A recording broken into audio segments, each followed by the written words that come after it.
Friends, the recent publicity about the late Jimmy Savile has been obviously very upsetting and very striking. It's almost as if Jimmy Savile has taken on a sinister afterlife in which his presence still pervades the earth, but unfortunately in an entirely negative way. He lives on, but it's in a way that none of us would wish to live on. And it brings to mind a famous sentence from the Torah, the opening verse of one of the Torah's most famous narratives, the story of Noah and the flood. The Torah tells us, Eile toldot Noach. These are the generations, or these are the offspring, the children of Noah.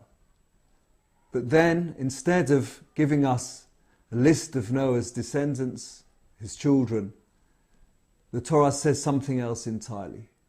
Eile toldot Noach. These are the children, the descendants of Noah. Noach ish tzaddik. Noah was a righteous man. And the obvious question about that verse is how on earth it's a proper continuation of the opening phrase, these are the descendants of Noah. But there is here something very profound, I believe. And it was highlighted by the rabbis in one of the famous midrashic works, Bereshit Rabbah, Genesis Rabbah, and it's picked up on by our most famous Torah commentator of the medieval era, Rashi. The Midrash says, Eile toldot Noach, these are the generations of Noah, Ikar toldoteihem shel tzadikim, Maasim tovim. The key, the most important descendants of the righteous are their good deeds.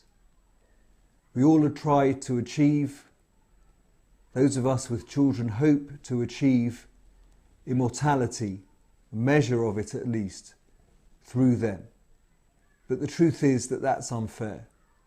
We need to take responsibility ourselves for how we will be perceived after 120 years, as we say in Jewish tradition, of a lifespan.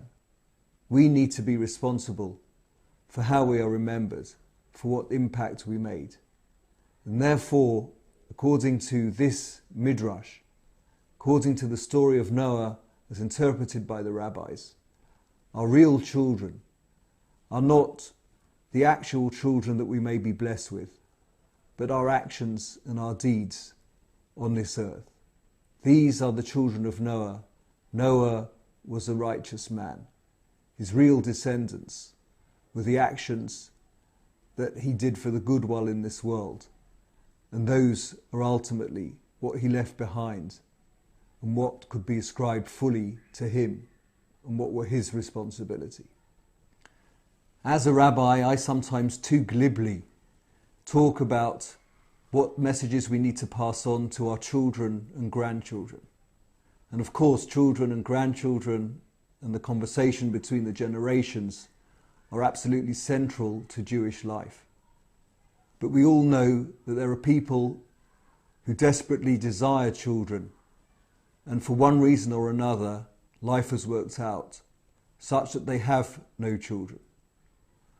To them, the prophet Isaiah, in a beautiful passage in chapter 56, reminds them and reminds us that the most important children that everyone leaves behind are their actions and their deeds. Al yomah hasaris heinani eitz yavesh. Isaiah says, let not the person who is unable to have children or for one reason or another has not had children in his or her life, let that person not say that they are less important, less precious in the eyes of God. God promises to give such people Yad Vashem, Tov mi banim u mi banot. If their actions are good, He will give them, He will make for them after their passing a glorious monument greater than sons and daughters. Their reputation, if they have done good in this world, will last and will give credit to their name in an even deeper way than the good deeds of children bring credit to their parents.